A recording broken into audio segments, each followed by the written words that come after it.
मधुबन के बाबा,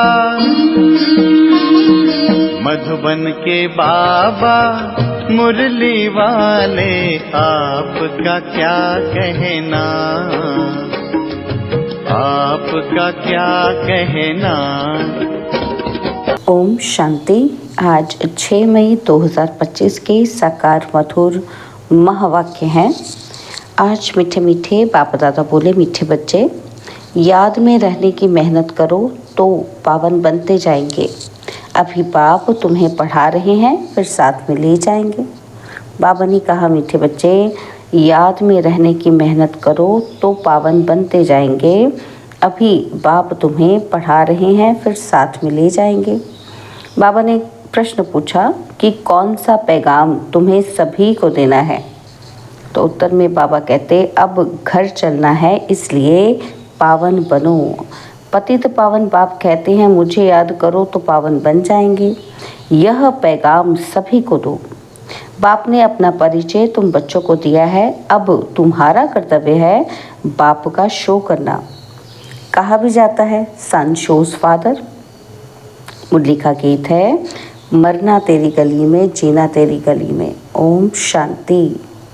बच्चों ने गीत का अर्थ सुना कि बाबा हम आपकी रुद्रमाला में पिरो ही जाएंगे। यह गीत तो भक्ति मार्ग के बने हुए हैं। जो भी दुनिया में सामग्री है, जब तक पूजा पाठ, ये सब है भक्ति मार्ग। भक्ति रावण राज्य और ज्ञान राम राज्य। ज्ञान को कहा जाता है नॉलेज, पढ़ाई, और भक्ति को पढ़ाई नहीं कहा जाता। उसमें कोई उद्देश्य ही नहीं कि हम क्या बनेंगे।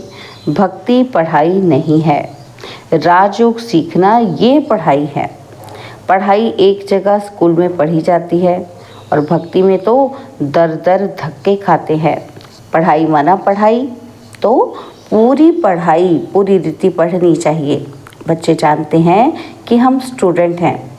बहुत हैं जो अपने को स्टूडेंट नहीं समझते हैं, क्योंकि पढ़ते ही नहीं हैं। ना बाप को बाप समझते हैं और ना शिव बाबा को सदगति दाता समझते हैं। ऐसे भी हैं, बुद्धि में कुछ बैठता ही नहीं। राजधानी स्थापन होती है ना, तो उसमें सभी प्रकार के होते हैं। बाप आए ही हैं पतितों को पावन बनाने। बाप को बुलाते हैं कि हे पतित पावन आओ। अब बाप कहते हैं पावन बनो। बाप को याद करो। हर एक को पैगाम देना है बाप का। इस समय भारत ही वेश्यालय है, पहले भारत ही शिवालय था। अभी दोनों ताज नहीं है। यह भी तुम बच्चे ही जानते हो कि अब पतित पावन बाप कहते हैं कि मुझे याद करो तो तुम पतित से पावन बन जाएंगे। याद में ही मेहनत है। बहुत थोड़े हैं जो याद में रहते हैं। भक्त माला भी थोड़ों की ही है ना। धन्ना, भगत, नारद, मीरा आदि का नाम है। इसमें भी तो सब तो नहीं आकर पढ़ेंगे। कल्प पहले जिन्होंने पढ़ा है वही आते हैं। कहते भी हैं कि बाबा हम आपसे कल्प पहले भी मिले थे, पढ़ने अथवा याद की यात्रा सीखने के लिए। अभी बाप आए ही हैं तुम बच्चों को ले जाने। समझाते हैं कि तुम्हारी आत्मा पतित है, इसलिए बुलाते हो कि आकर पावन बनाओ। अब बाप कहते हैं मुझे याद करो, पवित्र बनो। बाप पढ़ाते हैं, फिर साथ भी ले जाएंगे। बच्चों को अंदर बहुत खुशी होनी चाहिए। बाप पढ़ा रहे हैं, कृष्ण को बाप नहीं कहेंगे, कृष्ण को पतित पावन नहीं कहेंगे। ये किसी को भी पता ही नहीं कि बाप किसको कहा जाता है, और फिर वो ज्ञान कैसे देते हैं ये तुम ही जानते हो। बाप अपना परिचय बच्चों को ही देते हैं। नए नए कोई से बाप नहीं मिल सकते। बाप कहेंगे सन शोज फादर। बच्चे ही बाप का शो करेंगे। बाप को कोई से भी मिलने बात करने का नहीं है। भले इतना समय बाबा नए नए से मिलते रहते थे। ड्रामा में था, ढेर आते थे। मिलिट्री वालों के लिए भी बाबा ने समझाया है कि उनका उद्धार करना है।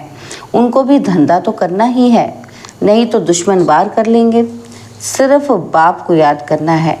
गीता में है, जो युद्ध के मैदान में शरीर छोड़ेंगे वह स्वर्ग में जाएंगे, परंतु ऐसे तो जा ही ना सके। स्वर्ग स्थापन करने वाला भी जब आए तब ही जाएंगे। स्वर्ग क्या चीज़ है ये भी कोई नहीं जानते हैं। अभी तुम बच्चे 5 विकारों रूपी रावण से युद्ध करते हो। बाप कहते हैं अशरीरी भव, अपने को आत्मा निश्चय कर मुझे याद करो और कोई ऐसे कह ही न सके। सर्वशक्तिवान एक बाप के सिवाय कोई को कह नहीं सकते।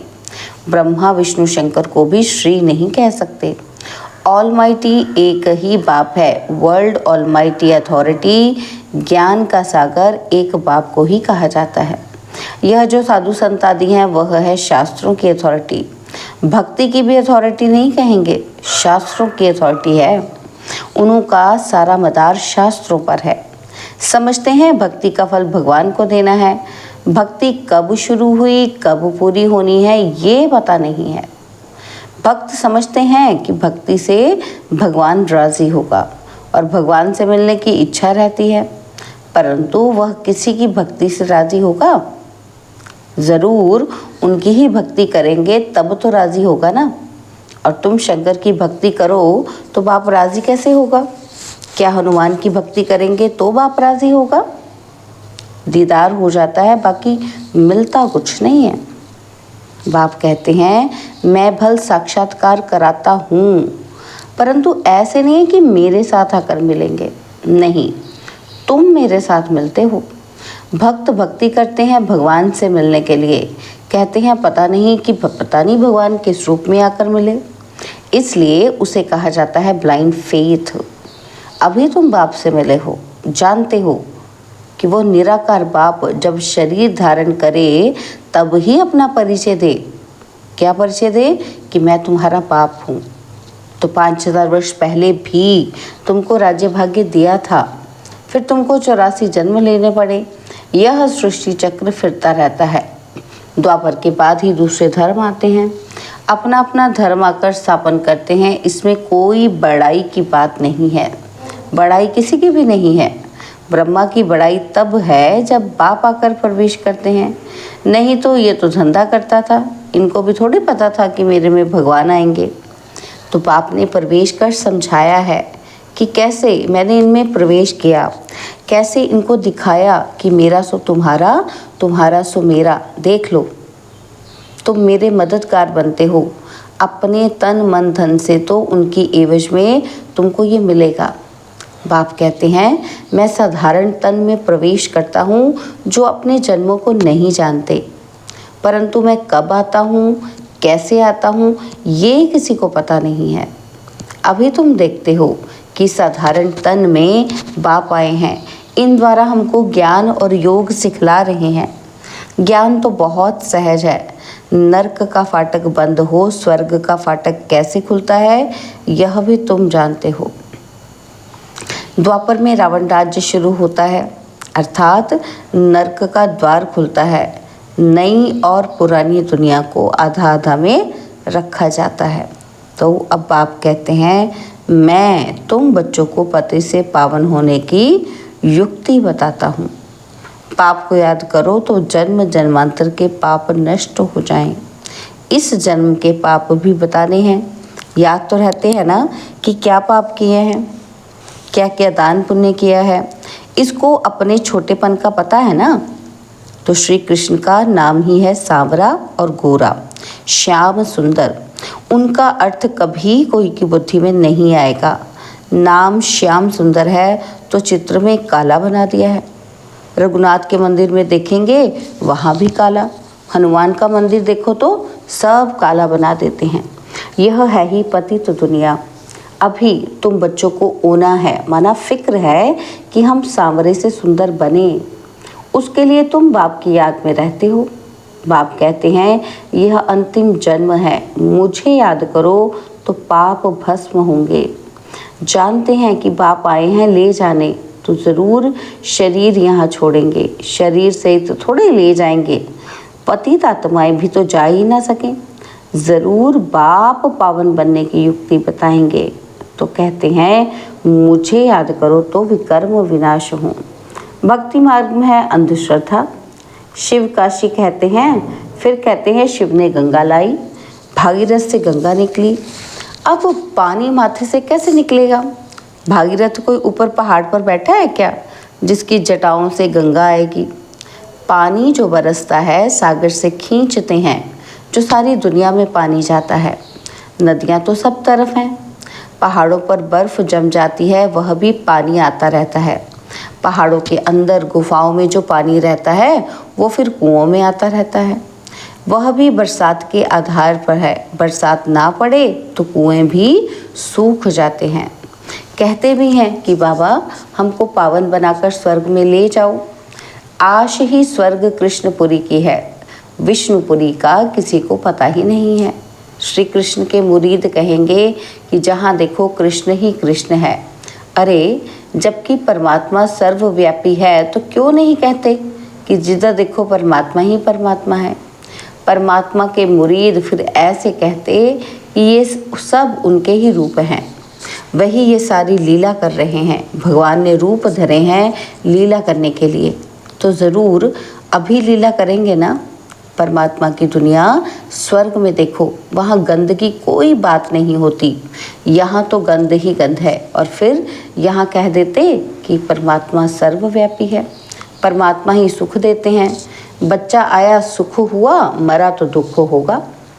अरे भगवान ने तुमको चीज़ दी फिर ली, तो इसमें तुमको रोने की क्या दरकार है? सत्युग में ये रोने आदि का दुख होता ही नहीं। मोहजीत राजा का दृष्टांत दिखाया है। ये सब हैं झूठे दृष्टांत, उनमें कोई सार नहीं है। सत्युग में ऋषि मुनि होते ही नहीं, और यहाँ भी ऐसी बात हो ही नहीं सकती। ऐसा कोई मोहजीत राजा हो ही नहीं सकता। भगवानुवाच यादव कौरव पांडव क्या करत भय, तुम्हारा बाप से योग है। बाप कहते हैं मैं तुम बच्चों द्वारा भारत को स्वर्ग बनाता हूँ। अब जो पवित्र बनते हैं वह पवित्र दुनिया के मालिक बनेंगे। कोई भी मिले तो उनको ये बोलो, क्या बोलना है कि भगवान कहते हैं मामेकम याद करो, मेरे से प्रीत लगाओ और कोई को याद ना करो। ये है अव्यभिचारी याद। यहाँ कोई जल आदि नहीं चढ़ाना है। भक्ति मार्ग में ये धंधा आदि करते याद करते थे ना, तो गुरु लोग भी याद करते हैं। क्या कहते हैं गुरु लोग कि मुझे याद करो, अपने पति को याद नहीं करो। तो तुम बच्चों को कितनी बातें समझाते हैं। मूल बात है कि सभी को पैगाम दो। बाबा कहते हैं मामे को याद करो। बाबा माना ही भगवान, भगवान तो निराकार है। श्री कृष्ण को सब भगवान नहीं कहेंगे, कृष्ण तो बच्चा है। शिव बाबा इसमें ना होता तो तुम होते क्या? तो शिव बाबा ने इन द्वारा तुमको एडॉप्ट किया, अपना बनाया है। ये माता भी है पिता भी है। माता तो साकार में ही चाहिए ना, वह तो है ही पिता। तो ऐसी ऐसी बातें अच्छी रीति धारण करो। तुम बच्चों को कभी भी किसी बात में मूंझना नहीं है, पढ़ाई को कभी नहीं छोड़ना। और कई बच्चे संग दोष में आकर रूठकर अपनी ही पाठशाला खोल देते हैं। अगर आपस में लड़ झगड़ कर जाएं, अपनी पाठशाला खोली तो मूर्खपना है। रूठते हैं तो पाठशाला खोलने के लायक ही नहीं है।